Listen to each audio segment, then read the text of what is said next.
Assalamualaikum warahmatullahi wabarakatuh. Bismillahirrahmanirrahim. Apa kabar semuanya? Jumpa lagi dalam pembelajaran matematika bersama Fasya.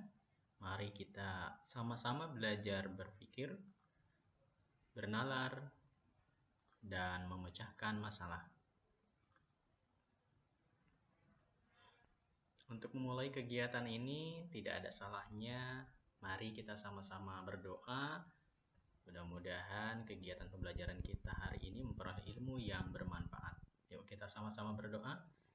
A'udzu billahi minasy syaithanir rajim. Bismillahirrahmanirrahim. Rabbi zidni ilma warzuqni fahma waj'alni minas shalihin. Ya Allah, tambahkanlah aku ilmu dan berilah aku kemampuan untuk memahaminya dan jadikanlah aku termasuk golongan orang-orang yang soleh. Amin. Mudah-mudahan Allah kabulkan doa kita. Agar materi yang disampaikan bisa diterima dengan cepat, kalian harus fokus dan tentunya harus semangat. Pertemuan kali ini kita akan membahas materi mengenai dimensi 3, di mana nanti kompetensi yang harus kalian miliki yaitu menganalisis kedudukan titik, garis, dan bidang pada geometri dimensi 3. Dan tujuan pembelajaran kali ini yang pertama, kalian tentunya harus mengenal unsur-unsur geometri pada geometri dimensi 3. Yang keduanya menentukan kedudukan titik terhadap garis dan bidang. Yang ketiga menentukan kedudukan garis terhadap garis dan bidang. Dan yang keempat menentukan kedudukan bidang terhadap bidang lainnya.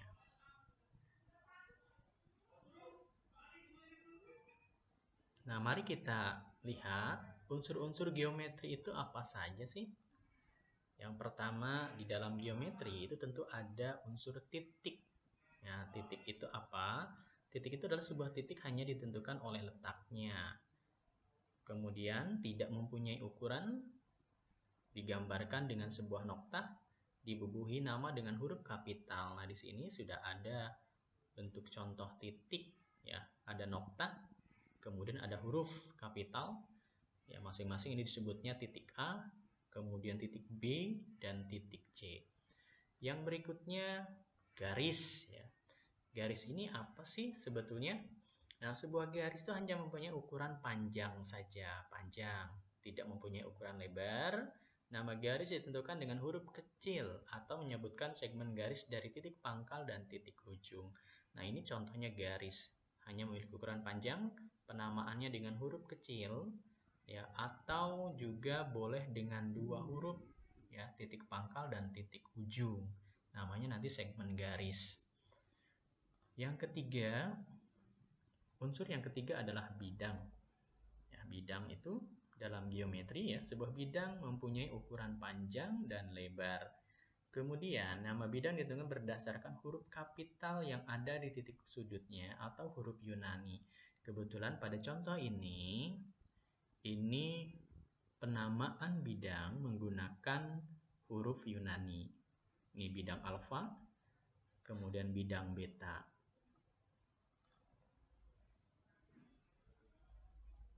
Yang tak kalah pentingnya, kalian harus memahami mengenai aksioma garis dan bidang.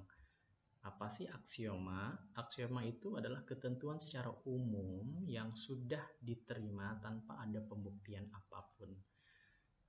Nah, di sini ada aksioma 1, di mana aksioma 1 ini mengatakan bahwa melalui dua buah titik sembarang hanya dapat dibuat sebuah garis. Contohnya adalah ini, ya. Ada dua buah titik. Nah, dari dua buah titik ini hanya bisa dibuat sebuah garis, tidak bisa dibuat garis yang lain. Begitupun di dua noktah atau titik di sebelah kiri, ini sebetulnya kita pun akan bisa membuat sebuah garis, tinggal ditarik saja. Kemudian untuk aksioma yang kedua, jika sebuah garis dan sebuah bidang mempunyai dua titik persekutuan, maka garis itu seluruhnya terletak pada bidang. Maksudnya apa? Nah, pada bidang alfa, katakan di sini ada sebuah garis, di mana garis ini melalui dua buah titik. Karena masing-masing titik ini terletak juga pada sebuah bidang, maka dapat dikatakan bahwa garis ini pun terletak pada bidang tersebut.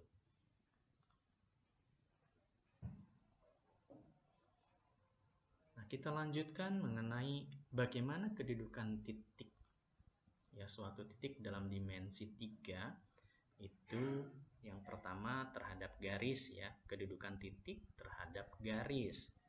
Nah, kedudukan titik terhadap garis ada dua hal. Yang pertama, titik tersebut terletak pada garis. Nah, di sini ada sebuah garis, kemudian pada garis tersebut ada sebuah noktah atau titik. Ini artinya bahwa titik ini terletak pada garis. Yang kedua, titiknya terletak di luar garis. Nah, ya, ini ada sebuah garis, kemudian ada sebuah titik di bawahnya. Ini berarti titik ini kedudukannya terletak di luar garis. Yang kedua, kedudukan titik terhadap bidang. Ada dua hal. Pertama, titik terletak pada bidang.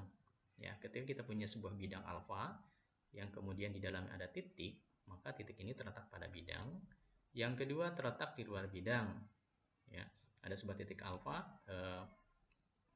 bidang alfa, ternyata di luarnya ada titik. Berarti kedudukan titik terhadap bidang alfa ini terletak di luar bidang. Untuk berikutnya, kedudukan garis. Ya, ada dua hal, kedudukan garis terhadap garis dan kedudukan garis terhadap bidang. Kita bahas yang pertama dulu, kedudukan garis terhadap garis. Ada tiga hal kedudukan garis terhadap garis. Yang pertama, berpotongan. Ya. Nah, kunci utama berpotongan ini, ya, di sini adalah terletak pada sebuah bidang dan memiliki satu titik persekutuan. Ya, jadi dua buah garis dikatakan berpotongan ketika garis itu berada di bidang yang sama, kemudian memiliki satu titik persekutuan atau memotong, ya, bersentuhan di satu titik. Yang kedua, garis terhadap garis itu bisa saja kedudukannya sejajar. Maksud sejajar seperti apa? Terletak pada sebuah bidang dan tidak mempunyai titik persekutuan. Artinya dua buah garis itu dikatakan sejajar kalau dia letaknya berada pada bidang yang sama, tetapi ketika diperpanjang sampai ke ujung manapun tidak berpotongan atau tidak menyentuh, tidak bersentuhan. Yang ketiga, bersilangan. Ya, dua buah garis dikatakan bersilangan ketika letaknya tidak sebidang. Ya, letaknya tidak sebidang. Karena letaknya tidak sebidang, secara otomatis dia tidak berpotongan dan juga tidak sejajar. Yang kedua, kedudukan garis terhadap bidang. Ada tiga hal. Pertama, garis terletak pada bidang. Nah, di sini ada dua buah bidang alfa lah katakan. Ya, kedudukan garis terhadap bidang bisa dikatakan letaknya pada bidang tersebut kalau semua titik pada garis terletak pada bidang. Nah, setiap garis ini dia memiliki kumpulan titik-titik. Titik, ya. Jadi ketika semua titik pada garis ini juga terletak pada bidang yang sama, maka bisa dikatakan bahwa garis tersebut terletak pada bidang. Yang kedua, garis sejajar bidang. Ya. Misalkan ini ada sebuah garis, kemudian ada sebuah bidang alfa. Garis dengan bidang alfa ini karena dia tidak memiliki titik persekutuan, kemudian ketika diperpanjang sampai ke ujung dunia pun ini tidak akan pernah bertemu, maka dia dikatakan sejajar. Yang berikutnya, memotong bidang. Nah, kalau memotong bidang berarti garis dan bidang ini memiliki satu titik persekutuan. Ya, menembus ini atau boleh di ujung-ujungnya. Yang penting dia menyentuh, ya. Garis menyentuh bidang berarti dia memotong bidang. Yang ketiga, kedudukan bidang terhadap bidang lainnya. Ada tiga hal, ya. Pertama, bidang yang satu dengan bidang yang lain bisa dikatakan berimpit. Ya, maksudnya apa sih? Nah, di gambar ini sebetulnya ada dua buah bidang alfa dan bidang beta. Ya, kenapa seolah terlihat satu? Karena dia nempel persis sama, ya, ditempelkan, ya, berimpit itu menempel persis ujung-ujungnya. Ya, jadi dalam bahasa yang lain bahwa setiap titik yang terletak pada bidang yang satu terletak juga pada bidang yang lain. Ya, artinya ketika ditempelkan sama persis, ini berimpit. Yang keduanya sejajar. Dua buah bidang dikatakan sejajar ya, jika keduanya tidak mempunyai satupun titik persekutuan, alias tidak memotong dan juga tidak berimpit. Kemudian berpotongan. Nah, berpotongan ini seperti ini gambarnya ya, kedua bidang mempunyai titik persekutuan. Artinya titik persekutuan itu ada sentuhan antara bidang yang satu dengan yang lain. Ini dikatakan berpotongan. Bagaimana ya cara penggunaan kedudukan titik terhadap titik, kedudukan titik terhadap garis, terhadap bidang, atau bahkan kedudukan garis terhadap garis dan garis terhadap bidang ini di dalam materi yang akan kita sampaikan saat ini. Baik, coba kalian perhatikan kubus ABCD EFGH. Ini namanya kubus ABCD EFGH. Kenapa penamaannya seperti ini? Ini didasarkan pada alas. Alasnya adalah ABCD, kemudian tutupnya adalah EFGH. Maka namanya adalah kubus ABCD EFGH. Baik, seperti apa sih penggunaan kedudukan titik, kedudukan garis, dan kedudukan bidang? Aduh, menyimak dulu nih. Baik, kita lihat pada kubus ABCD yang ini, ya, titik A ini terletak pada garis AB, terletak pada garis AB, ya, dan terletak di luar CD. Kok seperti itu? Nah, karena terletak, berarti kalian cukup cek saja titik A ini, huruf A, ada nggak pada garis AB? Oh, ternyata huruf A ini ada pada AB, berarti dia terletak pada garis AB. Sedangkan huruf A tidak ada pada CD, sehingga dia di luar garis CD. Pemahamannya seperti itu. Yang kedua, titik B terletak pada bidang ABCD. Titik B ini terletak pada bidang ABCD.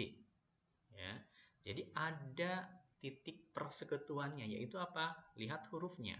Titik B ternyata ada pada ABCD dan terletak di luar EFGH. Titik B ini terletak di luar, ya, tidak pada EFGH. Yang ketiga, garis AB berpotongan dengan garis BC. AB, BC, ada titik persekutuan. Titik persekutuan ini dapat dilihat dari hurufnya. Garis AB, kemudian BC, ada huruf yang sama, berarti dia berpotongan. Kemudian sejajar dengan DC. AB ini sejajar DC. Dia letaknya satu bidang pada bidang ABCD. AB sejajar DC. Ketika diperpanjang dia tidak akan pernah ketemu, tidak memiliki titik persekutuan. Dan bersilangan dengan CG. AB bersilangan dengan CG.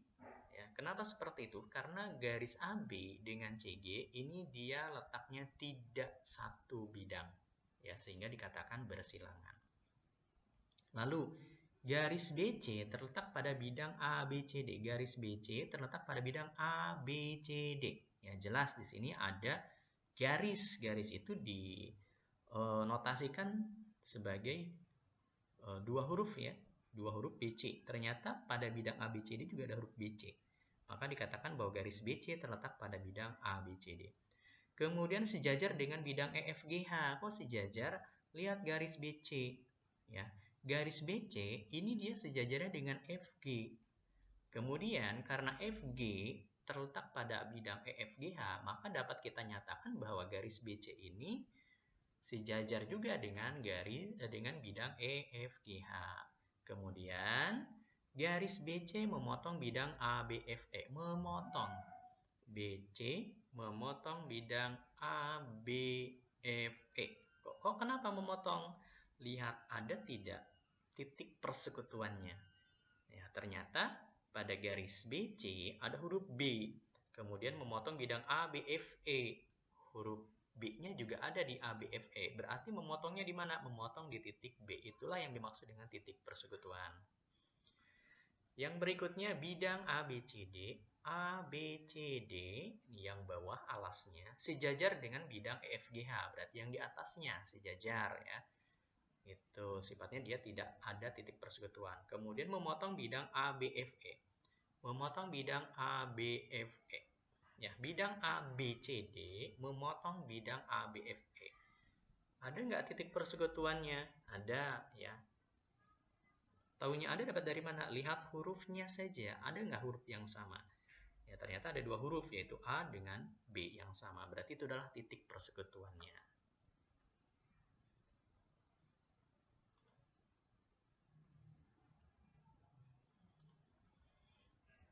Nah, dari penjelasan tadi, ya untuk memahami apa yang sudah disampaikan, tentunya kalian harus berlatih terlebih dahulu. Ya, misalkan Bapak punya sebuah balok KLMNOPQR. Ya, ini balok ya, KLMN sebagai alas dan OVQR ini sebagai atasnya. Nah, apa yang mesti dilatih? Nah, di sini tentukan ya titik, ya tentukan oleh kamu titik yang terletak pada garis QM, kemudian titik yang terletak pada garis RN di luar garis RN ya. Kemudian titik yang terletak pada bidang KNRO, garis yang sejajar dengan garis OK, garis yang berpotongan dengan garis PL, lalu garis yang bersilangan dengan garis KN, garis yang terletak pada bidang VQRO, garis yang berpotongan dengan bidang KLPO, bidang yang sejajar dengan bidang MQRN, dan yang terakhir bidang yang berpotongan dengan bidang KLMN. Nah, ini dari gambar balok KLMN ini, coba uji pemahamanmu kaitannya dengan kedudukan titik, kedudukan garis, dan kedudukan bidang. Ya, ada 10 pertanyaan. Kalian bebas menentukan. Jawabannya tidak hanya satu sebetulnya. Ya, ini banyak. Tinggal bergantung kepada pemahaman. Ya, tetap semangat ya. Nah, ketika sudah, mohon nanti kirimkan jawabanmu via Google Classroom dan optimis bahwa kamu pasti bisa.